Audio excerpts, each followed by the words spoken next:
Hermanos, vamos a continuar con nuestra clase de escuela dominical. Estamos en el tercer día de la creación. Fue creada lo que es la hidrósfera, es la parte de la tierra que incluye todo lo que es agua, mares, ríos, lagos, etc. Y la vegetación. Vamos a buscar el pasaje que se encuentra en Génesis capítulo 1. Génesis capítulo 1, la narración del tercer día está en los versículos del 9 al 13. Génesis 1, del 9 al 13.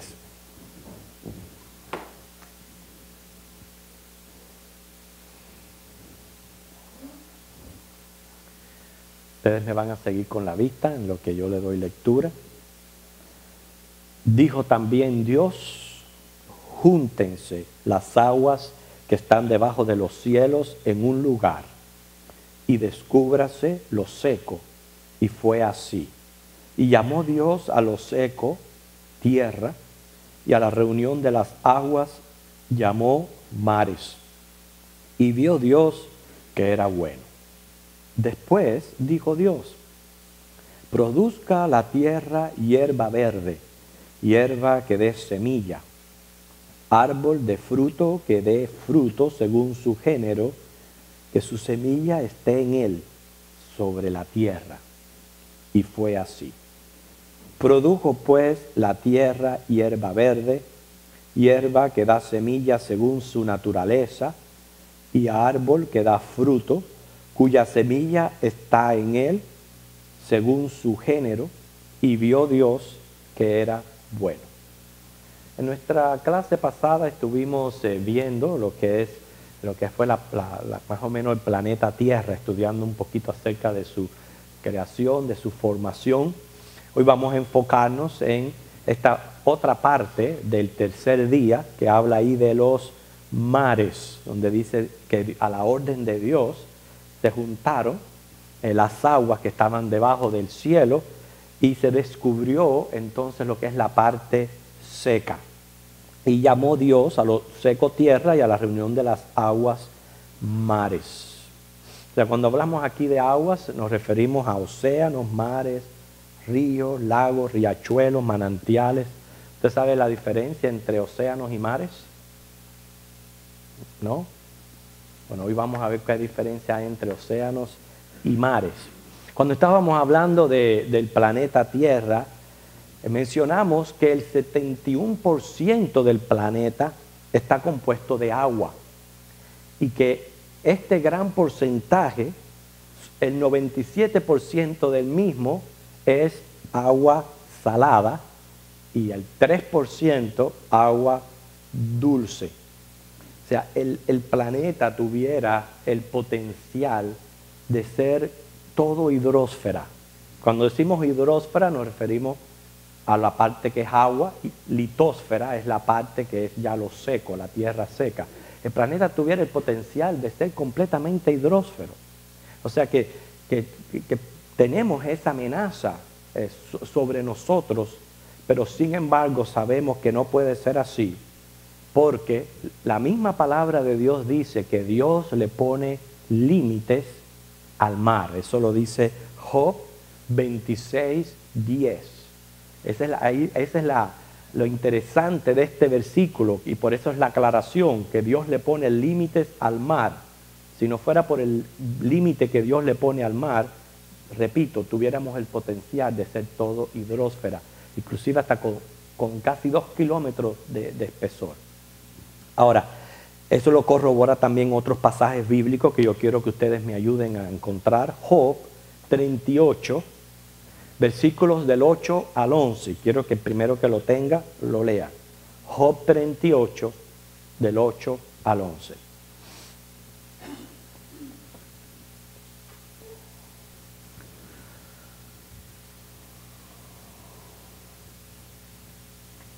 ¿Alguien lo ha encontrado?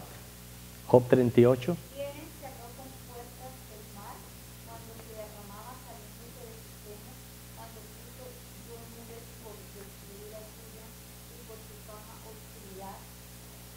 O sea, hasta ahí. Hasta ahí. ¿Quién le puso límites al mar? ¿Quién le puso cerrojo? Fue el mismo Dios. Que vamos a ver entonces la diferencia siempre en la clase. En parte de nuestro estudio es estudiar la ciencia, estudiar sus hechos, porque estamos estudiando con esto al Creador. Llamamos océanos a las grandes masas de agua que separan los continentes, por eso se llaman océanos, y son 5. El más extenso es el Océano Pacífico, tiene 180 millones de kilómetros cuadrados.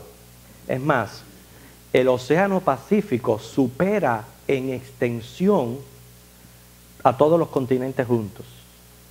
Fíjense para que ustedes vean. Los otros 4 son el Atlántico, el Índico, el Antártico, Austral y el Ártico. O sea, Antártico o Austral, así se le conoce, o el Ártico. Esos son los 5 grandes océanos. Ahora, se conocen unos 80 mares. La diferencia entre un océano y un mar es que se le llama mares a algunas zonas cercanas a las costas, situadas casi siempre sobre lo que es la plataforma continental. Por tanto, sus profundidades son pequeñas. Por eso es que es la diferencia entre mares y océanos. Una de las cosas que estamos estudiando en esta clase, hermanos, es aprender a conocer los beneficios que nosotros estamos recibiendo de Dios a través de la naturaleza, mencionando cosas que a veces nosotros ni nos damos cuenta del por qué existen, y todo tiene una interrelación, una cosa con otra, que es específico para un objetivo y lleva un propósito en los planes de Dios. Los océanos tienen grandes beneficios. En la clase anterior estuvimos hablando sobre los platos tectónicos y la compilación de los continentes, que juegan un papel importantísimo en el sostenimiento de la vida, sobre todo en la estabilización de la temperatura en el planeta. Y podemos abarcar todo el material que tenemos hoy en los 2 aspectos del tercer día, tanto mares como vegetación. Posiblemente la semana que viene vamos a hablar de los planetas y las diferentes temperaturas que hay en ellos, y poder darnos cuenta de cuán privilegiados somos. Somos el único planeta en el sistema universal que tiene un promedio de temperatura de 70%. Pero para que haya una temperatura de 70%, muchas cosas tienen que colaborar juntos.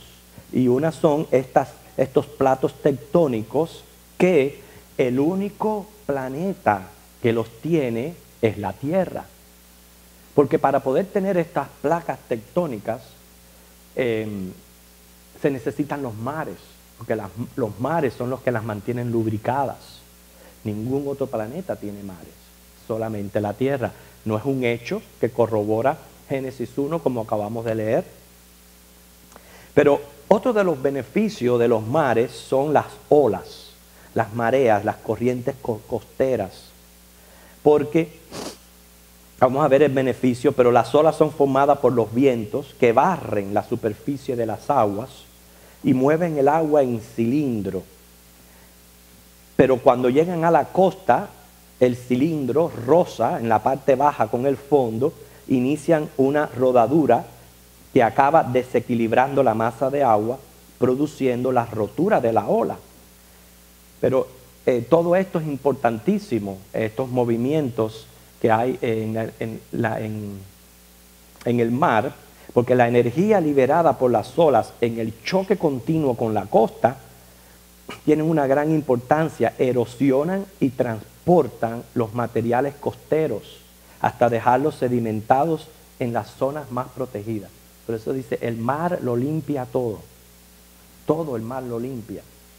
No importa la contaminación que pueda ocurrir en él, se podrá tomar más tiempo que otro, pero el mar todo lo limpia. Y también forma ese oleaje los distintos tipos de ecosistemas costeros. También el mar es importantísimo para la navegación, la pesca, la sal que recibimos de él, la recreación en las playas. Todos esos son beneficios de los océanos. Cuando vamos nosotros los cristianos, por lo menos eso yo lo acostumbro a hacer, que voy a una playa, no solamente estoy deleitándome, sino estoy contemplando la grandeza de Dios, agradeciéndole todo eso que Él provee para que nosotros podamos tener un tiempo más relajado. Nosotros vivimos vidas demasiado tensionadas, demasiado estrés.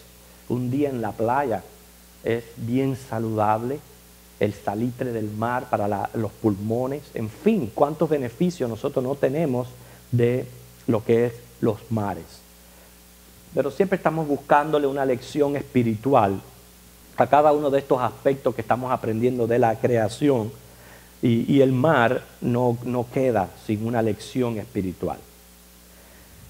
El mar agitado dice que es símbolo del estado del impío. Eso, una vida de turbulencia. Si usted lo puede leer en Isaías 57, del 20 al 21, después lo lee en su casa, y Judas 13, cuando estuvimos estudiando la epístola de Judas, es una de las analogías que usa el escritor para mostrar la vida de aquellos que viven impíamente. O sea, igual que el mar así está en turbulento, así es la vida de aquel que no tiene a Dios. Por eso dice ahí en Isaías, no hay paz para el impío, no hay paz. Por eso es que ustedes los ven así, viviendo de esa manera. Bueno, el mar simboliza el estado del impío. El movimiento de las olas, la Biblia lo usa para un ejemplo de aquel que duda. Santiago 1:6, ¿viste? Que dice, no seas como las olas del mar. Un día piensas de una manera, al otro día piensas de otra.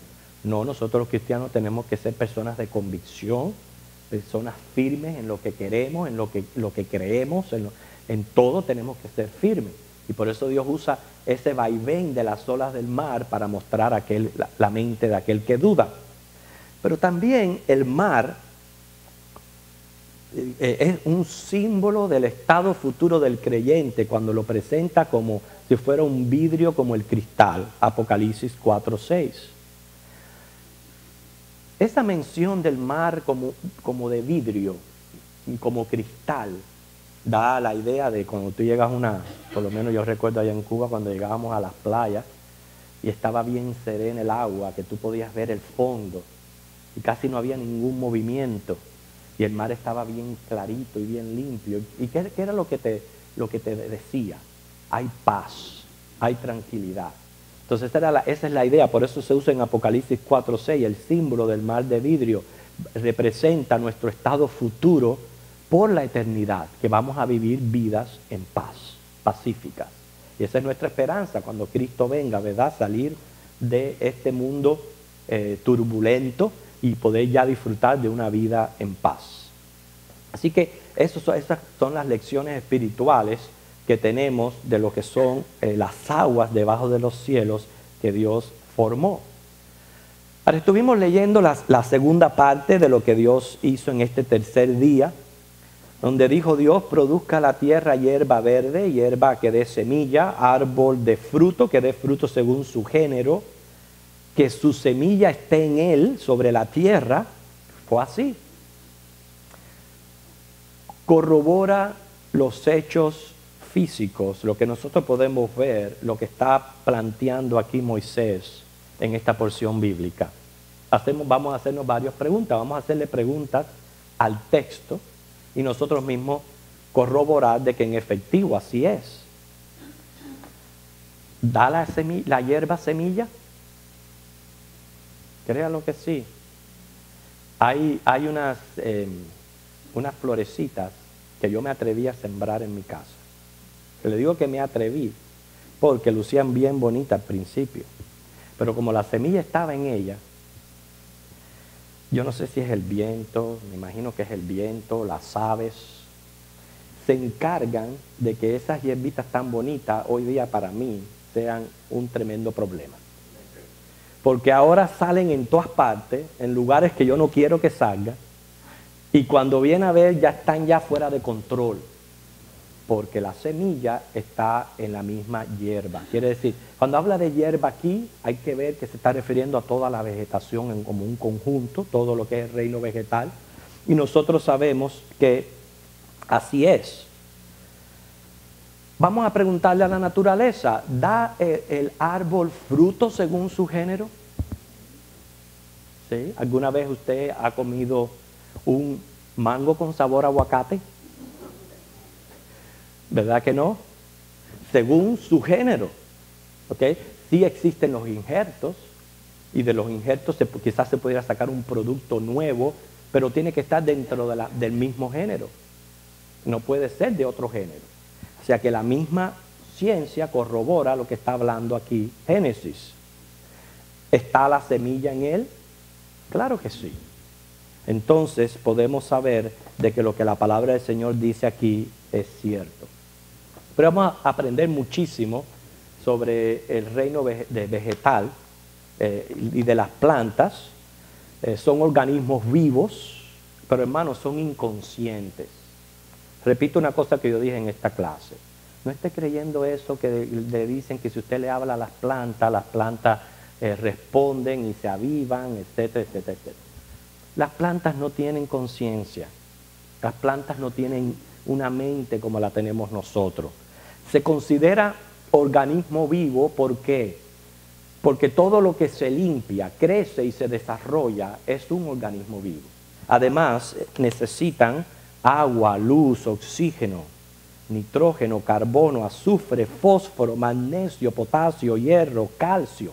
Todo esto necesita la planta para sobrevivir. Quiere decir que tiene la tendencia también a morir si le falta cualquiera de una de estos nutrientes que necesita. Eso lo hace un organismo vivo. Ahora, la diversidad del reino vegetal, aquí muy simple, Génesis dice que Dios hizo la hierba y le dijo a la tierra produzca hierba. Pero hermanos, la diversidad va desde un organismo unicelular, como es el virus, que es la planta, organismo vivo más pequeña que hay. La bacteria es otra planta muy pequeña, un alga minúscula, va desde esas cosas bien pequeñas hasta, aquí les tengo una foto que después la pueden ver, las secoyas de California. ¿Cuántos de ustedes aquí pudieron verlas o estar así en California, en uno de estos lugares donde se ven las secoyas? Qué bien. Son los árboles más altos del mundo. Pueden llegar a 100 metros de altura. Una cuadra de alto. Aquí ustedes pueden ver una foto donde hay unos hombres subiendo el árbol y se ven verdaderamente bien pequeñitos en relación a la altura de estos árboles.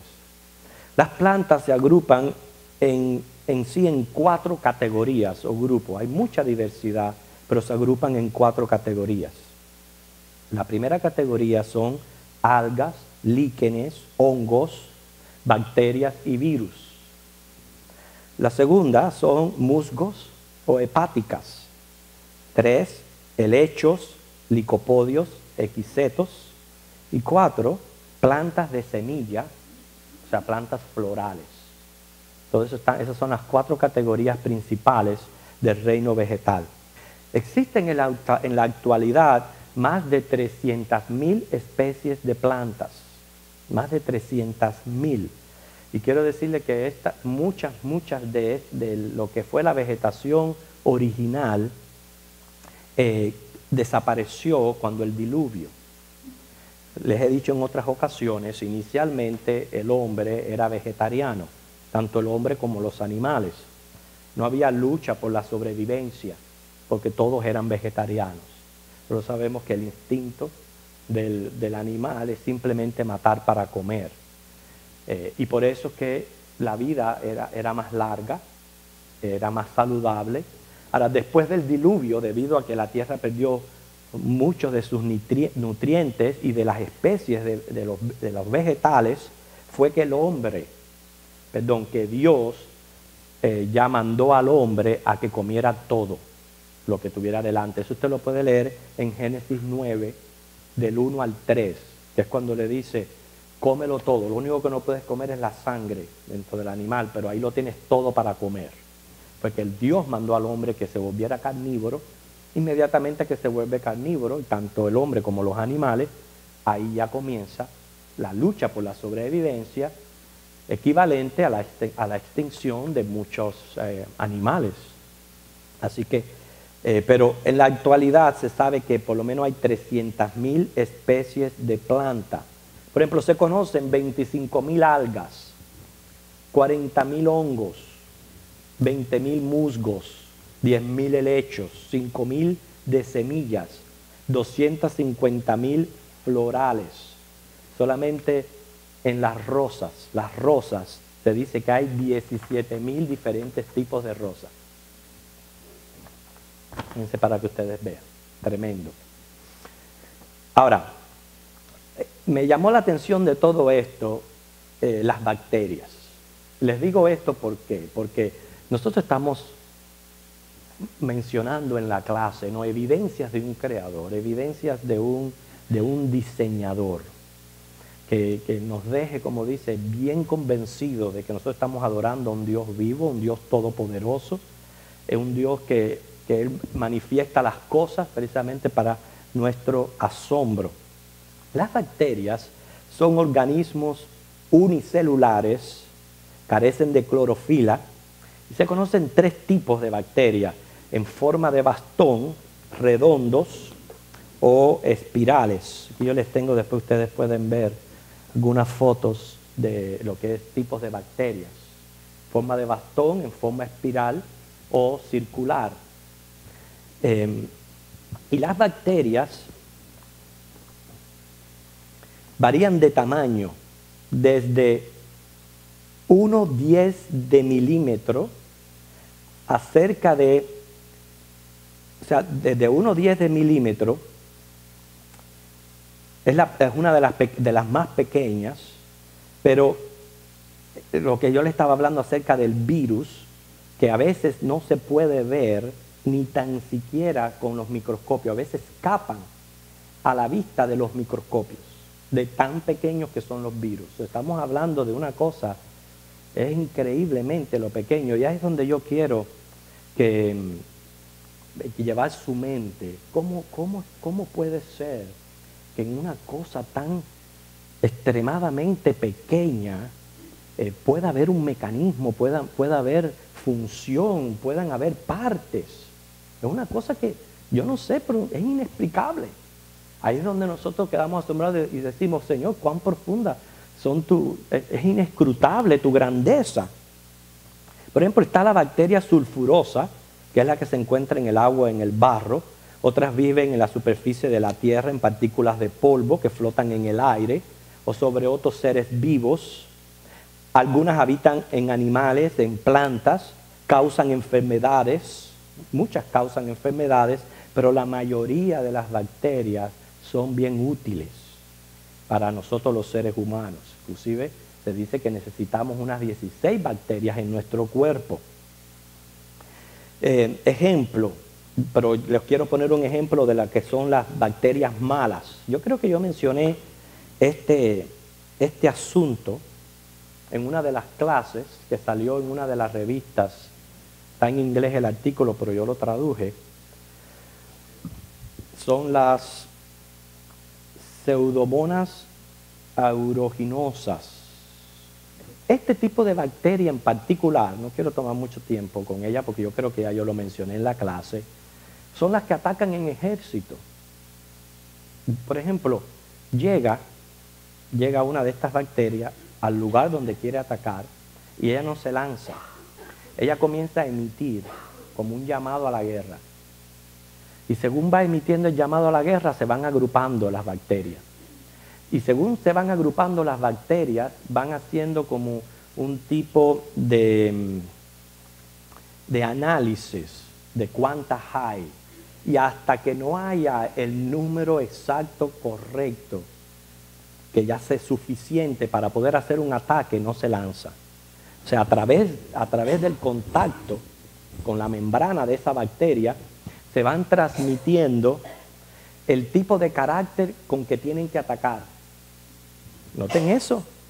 Bueno, dicen que cuando este tipo de bacteria ataca a la persona, si la persona no es puesta en un antibiótico inmediatamente, la persona puede morir. Casi siempre crean una defensa contra el antibiótico que no puede funcionar el mismo antibiótico. Bueno, según el estudio que han hecho de este tipo de bacteria, están estudiando la manera de poderla evitar. No con ayuda de antibióticos, sí, pero más bien rompiendo el círculo de transmisión que ellas tienen.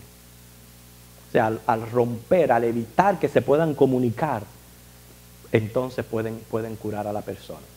Estas son cosas realmente tremendas, hermanos.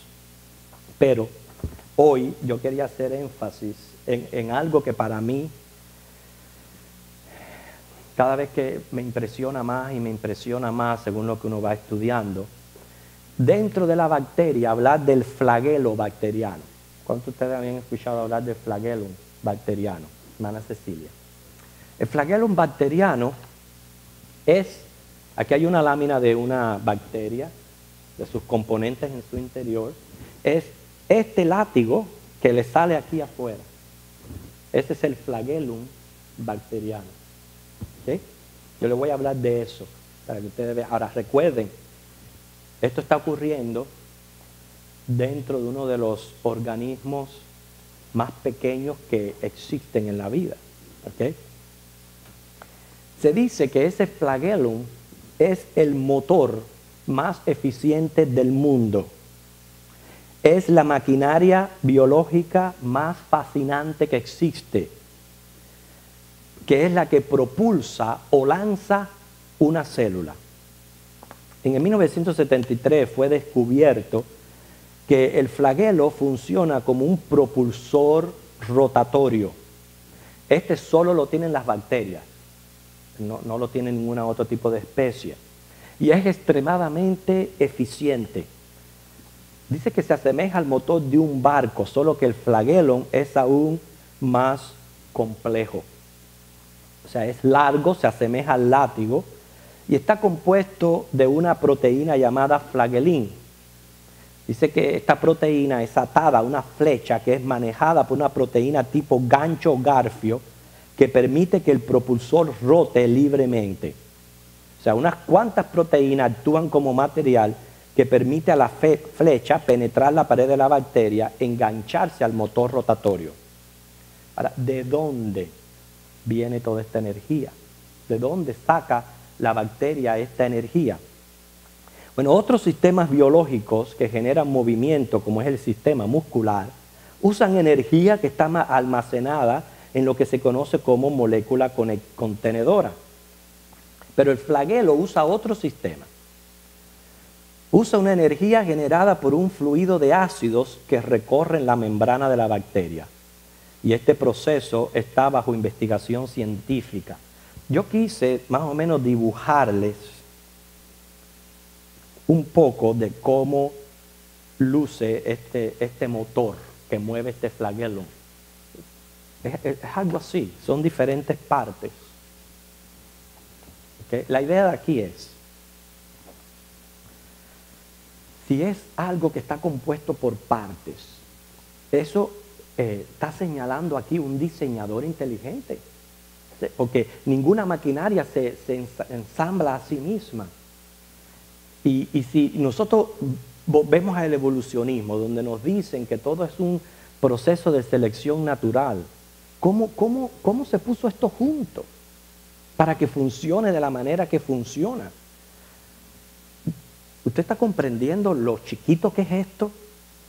Esto es un motorcito dentro de uno de los organismos más pequeños que existen en el mundo. Pero no es un motorcito así nomás. Es súper sofisticado. Formado de diferentes partes, los cuales sabemos que si cualquiera de estas partes no está o deja de funcionar, ya un motor no sirve. Bueno, el sistema funciona a las maravillas. Dice que el propulsor del flagelo puede girar a 10.000 revoluciones por minuto. 10.000 revoluciones por minuto. ¿Ok? Pero escuchen esto. Cuando ella está girando el motor, dice que puede parar de repente en un cuarto del viraje, tornarse y comenzar a girar contrario a la misma velocidad. Es una cosa tremenda.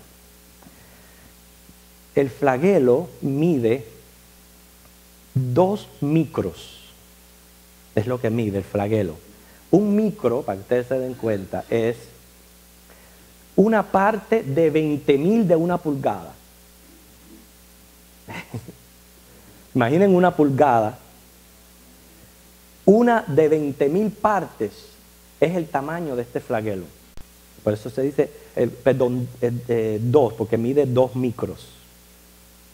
Dice que la parte mayor de su tamaño es el propulsor. O sea, el motor, porque ese es el flagelo, el que mide 2 micros. Pero el motor, el motorcito, que es el propulsor, mide 1 de 100.000 partes de una pulgada.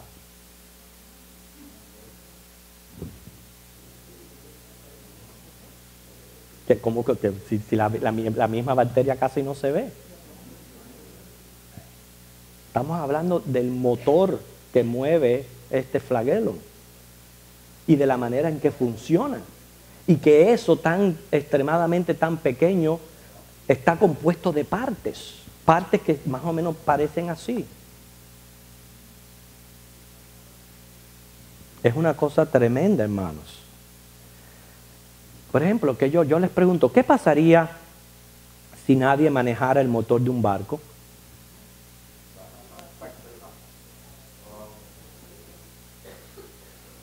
¿Qué pasaría?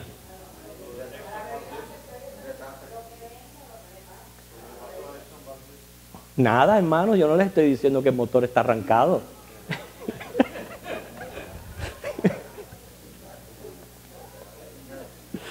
Ok, pero vamos a suponer un motor trabajando, un motor arrancado. Si nadie lo maneja, como ustedes dicen, se va fuera de control. ¿Quién maneja el motor del flagelo? ¿Quién lo maneja? Porque si lo que yo les he dicho es asombroso, todavía aún más. Resulta ser que tienen sensores que le dicen dónde doblar, cuándo apagarse. Porque este flagelo es el que guía a la bacteria hacia la luz, hacia la comida. Cualquier cosa que la bacteria busque, esta es la manera en que se transporta y va y se dirige.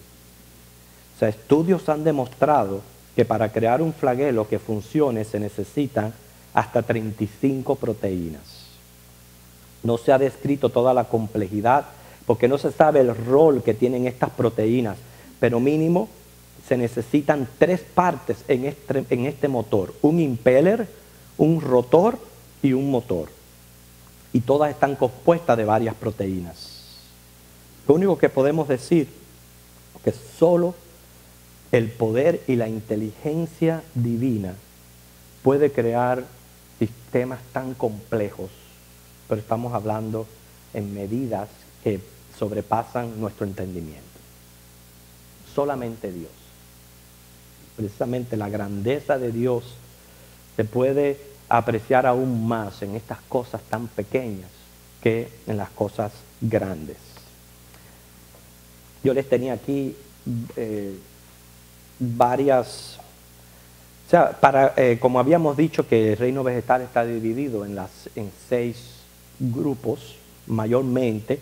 Algún detalle de cada grupo, pero yo no quiero tornar la clase tan de ciencia o biológica, porque cada uno de estas variedades de plantas tiene sus características típicas, etcétera, etcétera.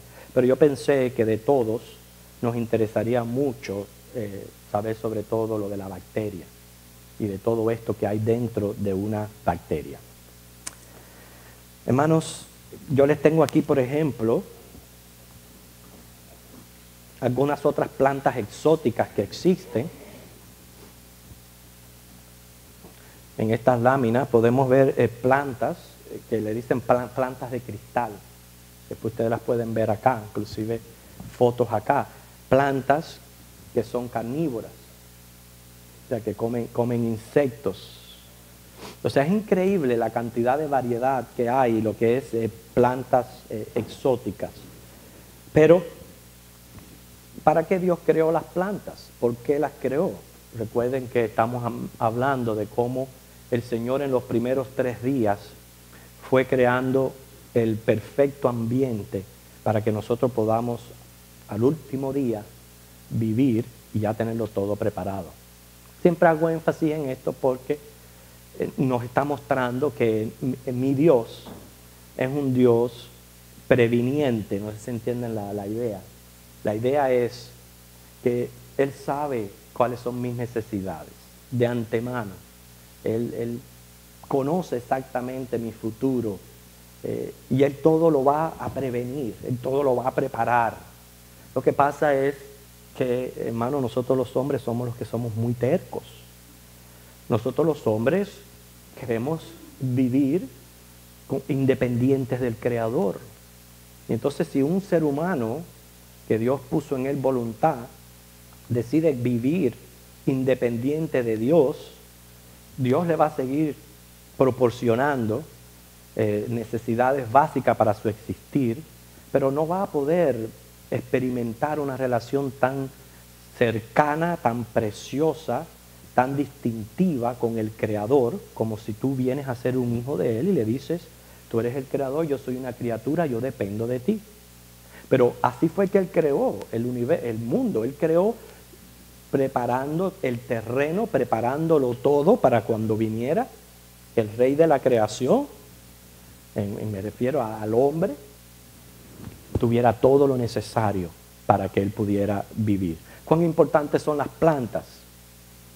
Bueno, alimenticia. Aquí yo le tengo también una pancarta de flores, árboles, viandas, frutas.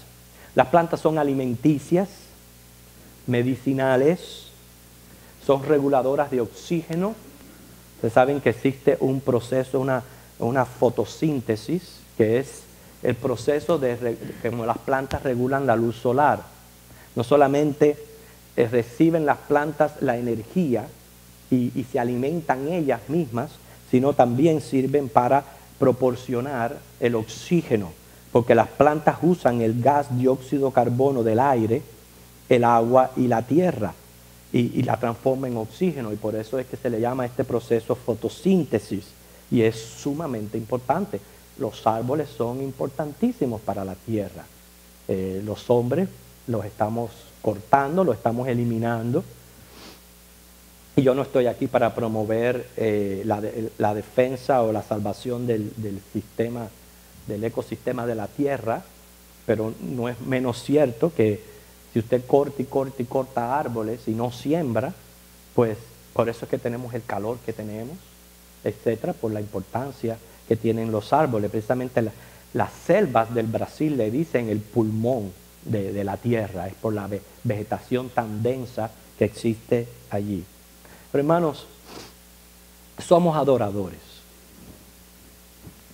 Esta mañana yo salí afuera al patio y pensaba en esto y decía yo: si nosotros los cristianos, tus hijos, no te vamos a adorar por las cosas que tú hiciste, ¿quién lo va a hacer? ¿Quién lo va a hacer si somos nosotros los que tenemos que adorar a Dios por todas estas cosas? Y usted ve algo hermoso, dígaselo a Dios. Y estamos hablando aquí, hermano, a la vez, al mencionar la vegetación, texturas, sabores, fragancias, aromas, colores, formas. Todo eso habla de la grandeza y creatividad de nuestro Dios, del diseñador. No, yo no me como el cuento de que de buenas a primeras en la tierra surgió una planta y que esa planta comenzó a decidir por sí misma: oh, voy a lucir como una bacteria, oh, voy a lucir como un árbol, voy a coger este olor o esta fragancia, este color, esta textura. Ah, pues yo voy a saber a melón. Ah, no, porque yo voy a saber a mango. ¿Cómo es posible? ¿Cómo es posible? Mejor creer lo que dice Génesis, que Dios lo creó todo según su género, como corroboran los hechos de la ciencia, con su semilla dentro de ella, etc. Así que gracias al Señor, y sabemos que de las plantas 300.000 especies, y sin embargo no fue en su totalidad lo que Dios hizo cuando estaba creando en este tercer día la vegetación. ¿Cuál es la lección espiritual que nos dan lo que es la creación de la vegetación? Hay muchas lecciones espirituales. Quiero comenzar con el olor de las plantas, o sea, la fragancia de las plantas. Nosotros sabemos que Salmo 29:2 nos insta a adorar a Dios en la hermosura de la santidad. Pero hay ahí en Levítico 26:31 una frase que no es muy bonita que digamos en relación al pueblo de Israel. Porque dice el Señor, no oleré la fragancia de vuestro suave perfume. En otras palabras, nosotros como adoradores, al elevar ante Él una adoración, sea en oración, sea en canto, tiene que llevar en sí ese olor, esa fragancia a santidad. Lo contrario, el Señor la desecha. Y es lo que nosotros tenemos que preocuparnos. Nosotros tenemos tiempo para cuando va a llegar el día del culto, nosotros nos presentemos aquí como adoradores en espíritu y en verdad. Tenemos la sangre de Cristo que nos limpia de todo pecado. Tenemos el poder del Espíritu Santo para mantenernos limpios de todas esas contaminaciones que hacen que el olor suave de perfume que tiene que haber en nosotros a cristiandad, pues se vaya mezclando con pecado y con el combustible de este mundo, y que lo que nosotros estemos dándole a Dios sea una cosa desagradable. Por eso que hay tremendas lecciones de lo que es la vegetación. El mismo incienso, que es producto de un árbol, se llama Boswellia floribunda.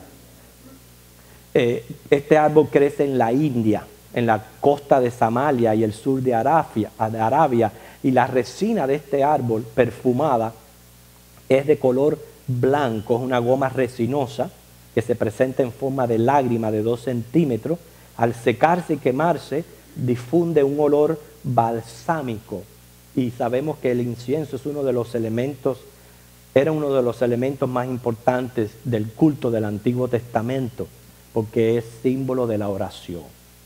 O sea que cuando ese olor a esa resina se quemaba, le decía a Dios, hay alguien que me está buscando, hay alguien que quiere tener relación conmigo. Y es ahí donde Dios se presentaba y respondía a la oración del pueblo. Por eso era importante el quemar incienso en el Antiguo Testamento. Ya nosotros no tenemos que estar quemando incienso, porque ahora somos nosotros mismos los que nos presentamos delante de Dios en culto a Él.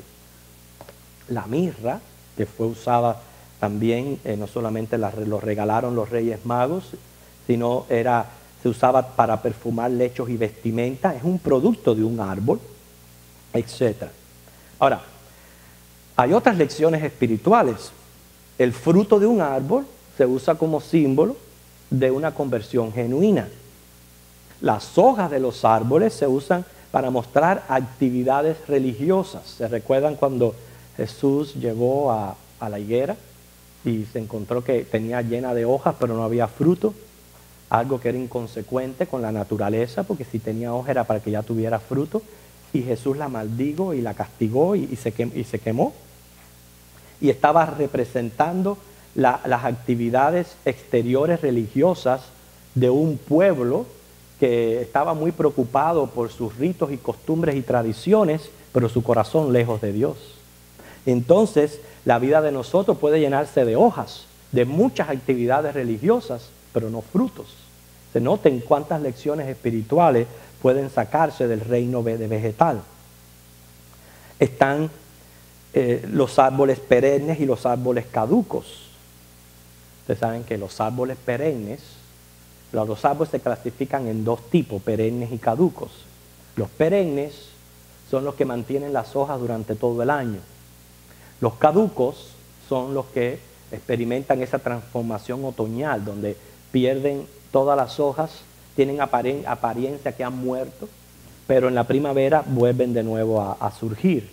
Todo depende del terreno y del lugar donde se encuentre el árbol. La mayoría de los árboles perennes son los subtropicales, los que se encuentran precisamente a las orillas de los ríos, a las orillas de los manantiales. Pero en todo eso hay una tremenda lección espiritual, lo dice el Salmo 1. Cuando tú estás sembrado junto a las corrientes de las aguas, tú vas a ser un árbol fuerte, robusto, lleno de hojas todo el tiempo, verde, y dando su fruto en su tiempo. Pero cuando tú decides estar sembrado fuera de lo que es la palabra de Dios, pues vas a experimentar unos tremendos vaivenes en tu vida. Tiempos que vas a parecer que te quieres comer el mundo, otros tiempos que vas a estar más muerto que yo no sé qué. Y eso clasifica el tipo de cristianismo que uno vive, los fieles y los infieles. Así que miren cuántas lecciones espirituales nosotros podemos sacar de lo que es el reino vegetal. Pero por eso, hermanos, hasta aquí hemos podido ver lo que Dios hizo en el tercer día de la creación. Creó la tierra, creó lo que es la litosfera, que es la parte seca, la hidrosfera, que es todo lo que compone los océanos y los mares. No solamente creó las aguas, pero entonces esa tierra seca la mandó a producir hierba. Y esa hierba llevaba dentro de sí la semilla, dentro de sí iba a dar fruto. Y así fue que tenemos este bello mundo, toda esta diversidad de plantas, donde están plasmadas las huellas de Dios y de todas estas especies de plantas, los cuales hubiera podido haberle dado detalles de los 6 tipos de plantas, pero yo lo encuentro innecesario. Vimos lo que es la bacteria. ¿Por qué vimos la bacteria en específico? Porque es totalmente increíble, hermanos. O sea, está mostrando, y cuando hablamos de la bacteria, recuerden que el evolucionista piensa que el mundo complejo vino de lo más simple. Pero lo que estamos demostrando aquí es que lo que ellos le llaman simple, no es tan simple que digamos. Porque si dentro de las especies unicelulares, como es el virus y la bacteria en específico, tiene este flagellum, y este flagellum lo maneja un motor que está compuesto de partes. Y todo esto conlleva una inteligencia tremenda. No es tan simple como ellos lo piensan. Y ahí están las huellas del Creador. Como dice, para que el hombre no tenga excusa.